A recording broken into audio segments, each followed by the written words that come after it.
knowledgeable than the urologist in terms of testosterone therapy. They are very well aware. So testosterone therapy is absolutely contraindicated for fertility individuals. To raise the testosterone, either you can go ahead with a clomiphene or you can go ahead with an SCG, but not testosterone. Make sure that testosterone therapy is not given to the fertile individuals or fertility seeking individuals. Some alpha blockers, if they are on, probably there is a possibility of retrograde ejaculation. If there is a recent high grade fever, if they are coming with high grade fever, malaria, typhoid, or dengue within 1 week, 10 days, in those patients, whenever you are analyzing the semen report, probably you need to go back again, probably after 3 months, you can ask them to come back with the second semen report to analyze it properly, and look for any recurrent respiratory or urinary tract infections. If there is a recurrent respiratory infections symptoms are there, probably these are the patients where we can suspect any bronchiectasis along with the cartaginous syndrome or immotile cilia syndrome. Very rarely we can find out, but unless until you know these, this is a category of symptoms we need to target so that we can identify those problems, even though these are rare things. And any history of epididymomarcitis or any fertility treatments. So probably we need to take into all these things. Coming to the surgical history, as I was talking, any archaeopexy for undescended testis, orchidectomy was done for any tumors, any prostate surgery, TORP, bladder neck incision, or malignancies, retroperitoneal lymph node dissection.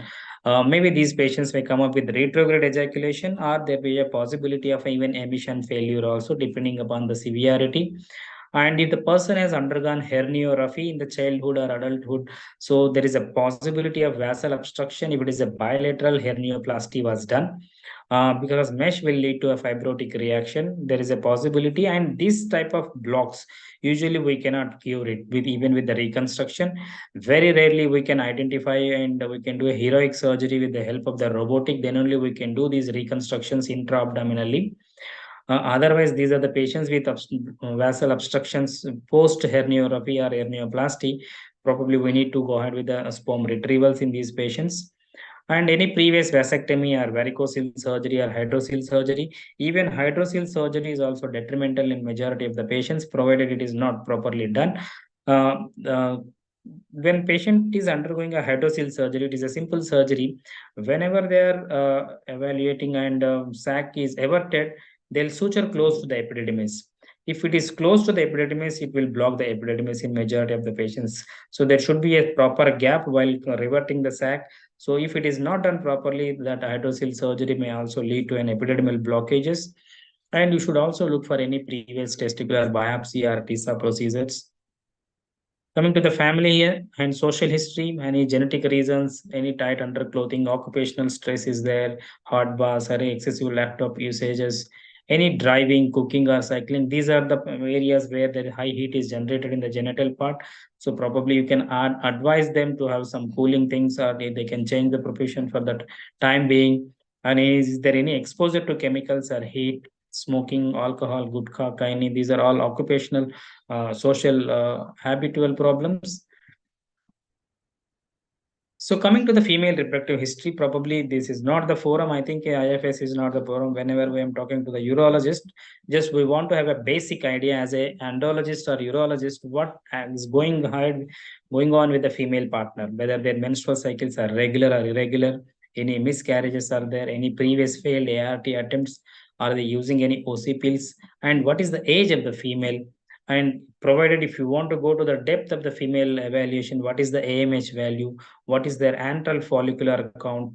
So just to have an idea about the ovarian reserve of the females.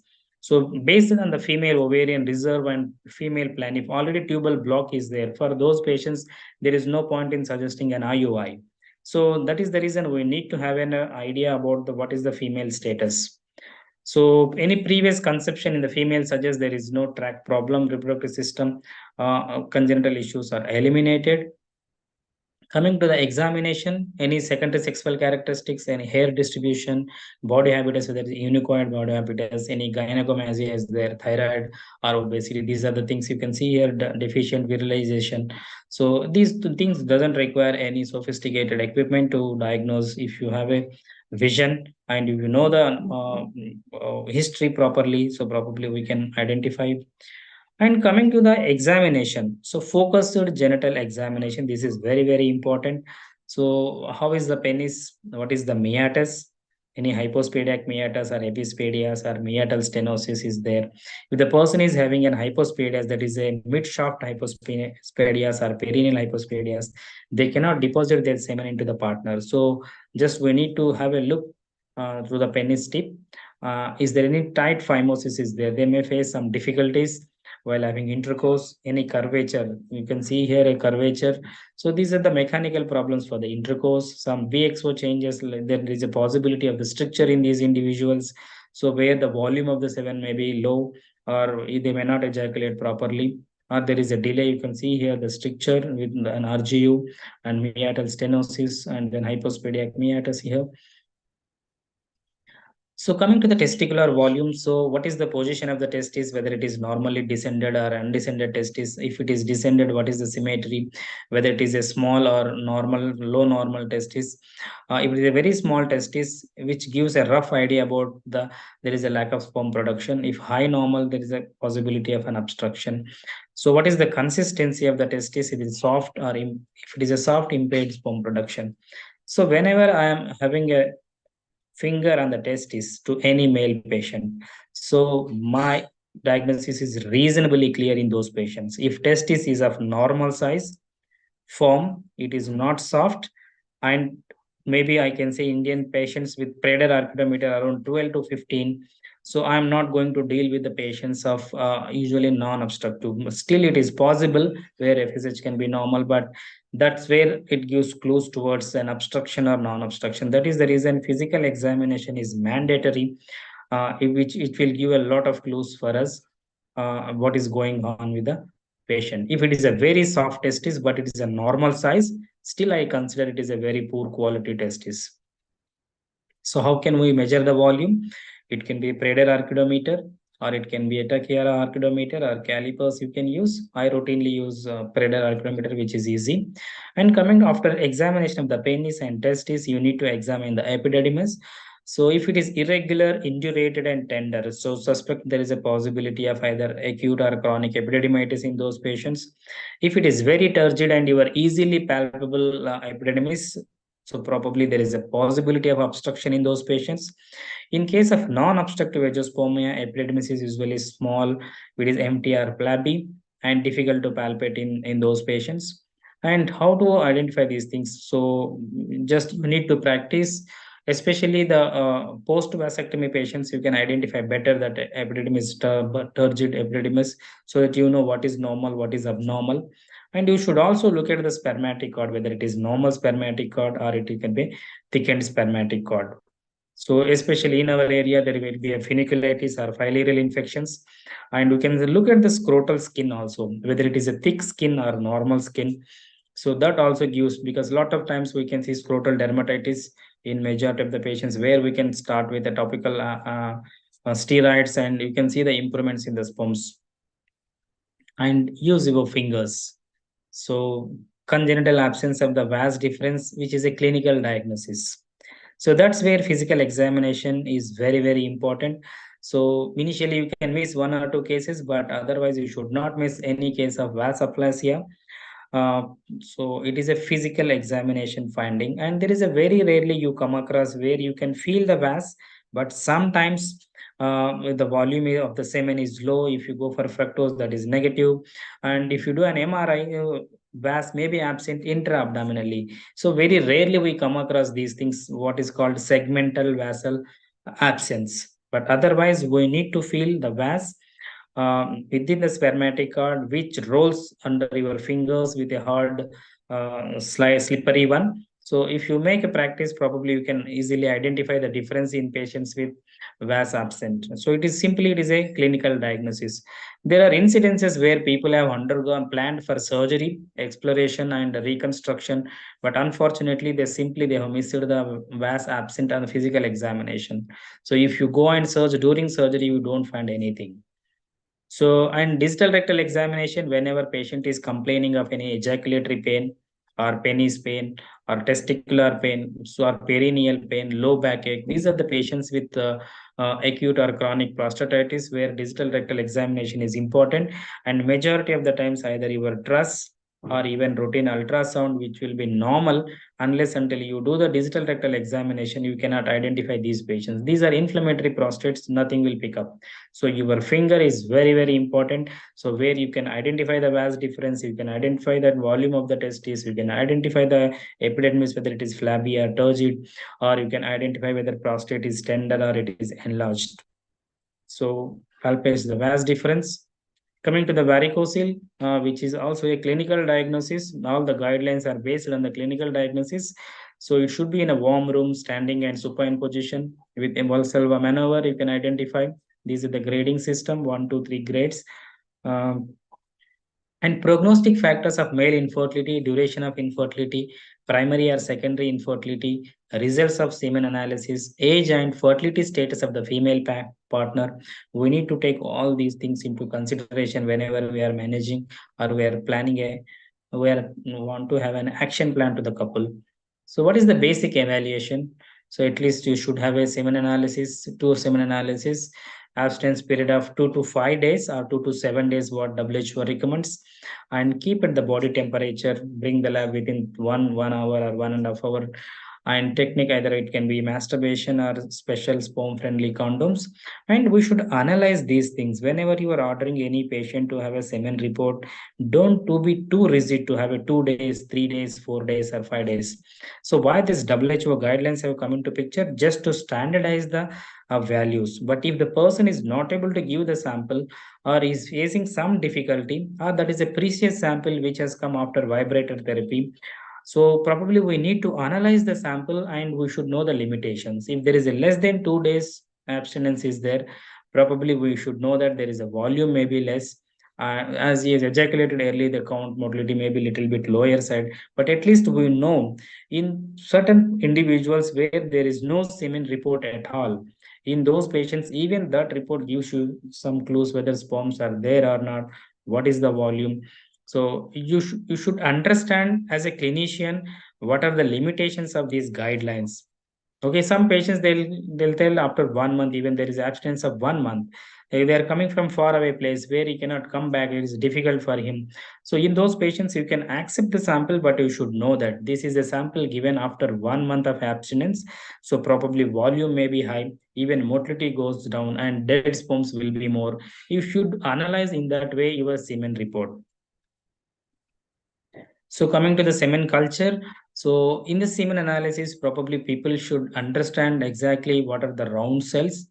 It can be a leukocyte like this, or it can be a macrophage, or it can be a primary spermatocyte, or it can be an excessive residual cytoplasm.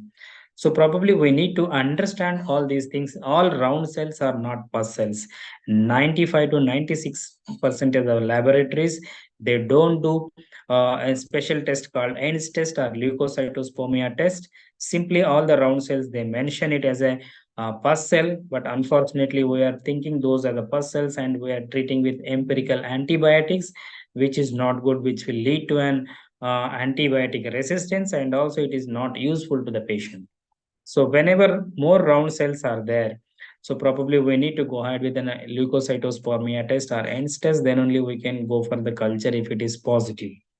And chlamydia, which is a common organism which will not grow in the routine cultures. You should understand, if culture positive, you can treat with culture positive antibiotics, sensitive antibiotics. If culture is negative, consider there is a possibility of the chlamydial organism, so that you can treat with the different antibiotics. Coming to the hormonal evaluation, when we require sperm concentration is less than 10 millions, unexplained infertility, sexual dysfunction, or features suggestive of endocrinopathy, and test performed with testosterone is testosterone, FSH, LH. Very rarely we do free testosterone, and other tests prolactin and estradiol levels and TSH. These are not routinely, but what I do in my practice as a part, so basic semen report, serum FSH, LH reports, and total testosterone. And in obese individuals, Klinefelter serum estradiol and thyroid I'll do routinely. TSH, even though guidelines don't recommend routine thyroid stimulation hormone test. So these are the basic things. You should have a semen report, hormone profiles, and if possible, the next issue is the scrotal ultrasound.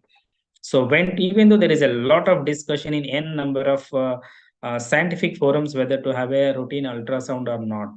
So I feel ultrasound is a extension of a physical examination nowadays, and it is a non-invasive, simple test, and it adds little to the cost.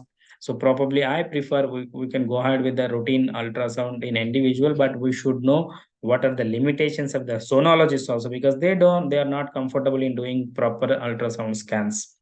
So, but really, when it is indicated, whenever we want to rule out a varicocele, which is inconclusive on physical examination, some patients won't allow you to touch the testis. They'll jump like anything. Very ticklish people will be there.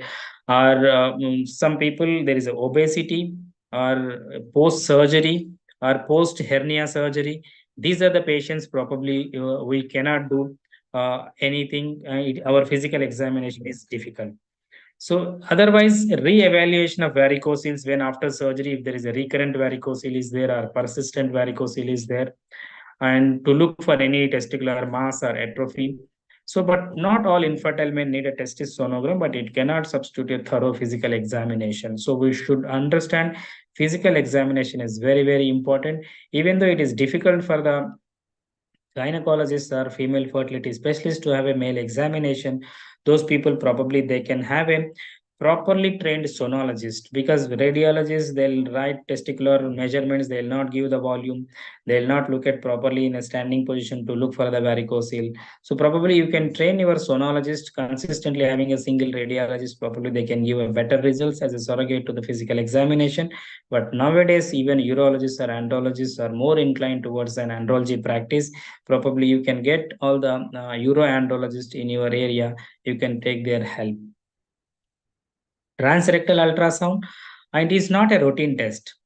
So transrectal ultrasound is indicated whenever the volume is less than 1 ml, and if the semen analysis showing an acidic ejaculate, and in individual with agiospermia or absent fructose and palpable vas. This is one area where we need a transrectal ultrasound. So to advise TRUS, VAS should be palpable, and semen report factor should be negative, and agiospermic individual with the low volume and acidic ejaculate, probably in those individuals our yield will be better. We can identify whether is there any dilated seminal vesicles or ejaculatory ducts or any midline prostatic cysts.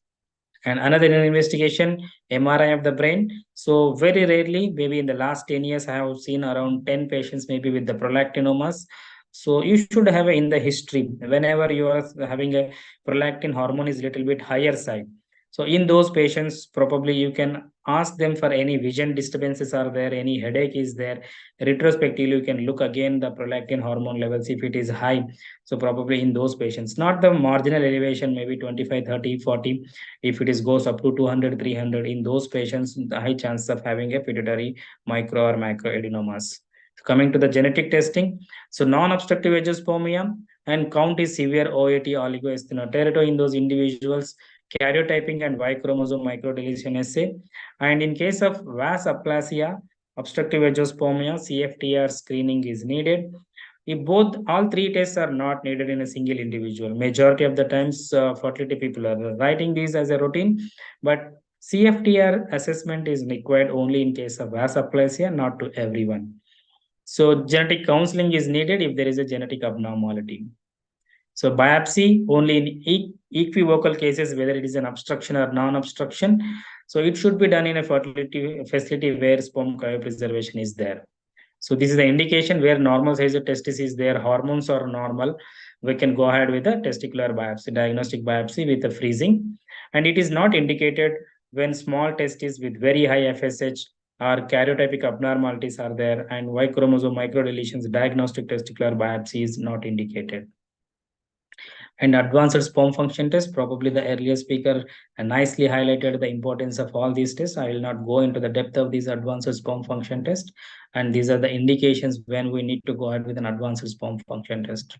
So the take home message is proper history and physical examination is mandatory, and semen analysis interpretation is very crucial, and imaging and hormonal evaluation are supporting tools, genetic evaluation and counseling in selected scenarios, and advanced sperm function tests also in selected scenarios.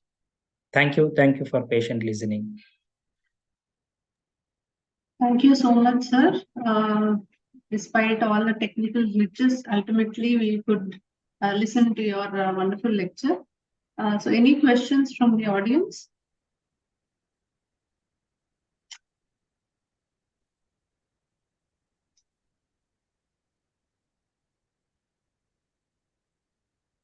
So I don't think there are any questions, sir. So I take this opportunity to thank each one of our wonderful speakers for today. So Dr. Raghavendra, Dr. Rahul Reddy, sir, Dr. Charulata ma'am, and Dr. Jayaprakash, sir, for taking their time out and sharing their knowledge with us.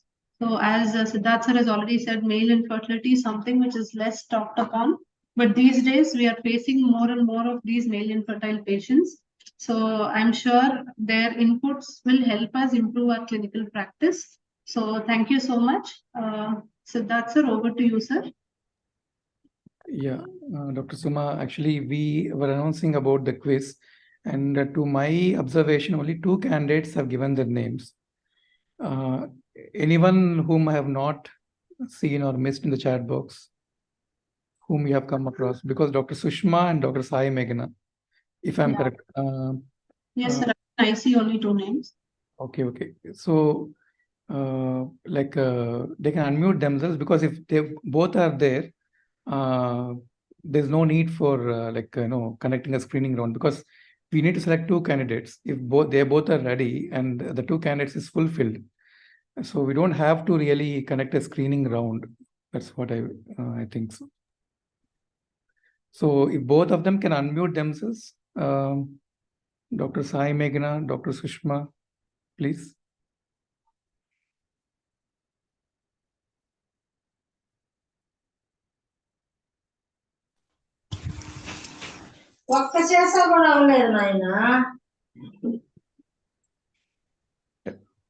Think okay.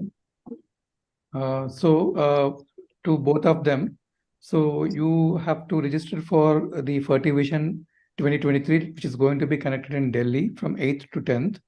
So you can directly go for the second preliminary screening, which is connected on 8th.